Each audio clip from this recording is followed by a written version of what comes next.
சரி, இந்த சம்பவம் கர்நாடக மாநிலம் பெங்களூரு நகரில் சீககல்லி என்ற இடத்தில் நடந்துள்ளது. சீககல்லி பகுதியைச் சேர்ந்த சதீஷ் என்பவர் சொந்தமான 3 அடுக்குமாடி கட்டிடம் கட்டுமான பணிகள் நடந்து முடிந்து இன்றைய தினம் அதற்கு அந்த உள்ளே மர வேலைப்பாடுகள் நடந்து வந்தது. அப்போது அந்த மர வேலைப்பாடு செய்யும் போது சிலிண்டர் வைத்து வேலைகள் நடந்தபோது சிலிண்டரில் எரிவாயு கசிவு ஏற்பட்டுள்ளது. இந்த எரிவாயு கசிவு காரணமாக திடீரென தீப்பிடித்தல் 2வது மாடி முழுவதும் தீப்பிடித்து இருந்தது.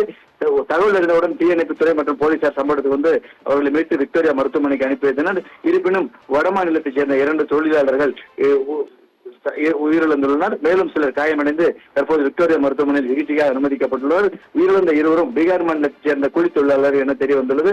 ரோஷன் மற்றும் உதய் என்ற ஆகிய இருவர்களின் சடலம் தற்போது விக்டோரியா மருத்துவமனை பிரேத பரிசோதனை கிடங்கில் வைக்கப்பட்டுள்ளது.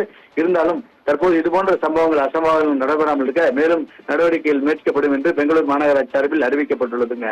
ராஜேஸ்வரி.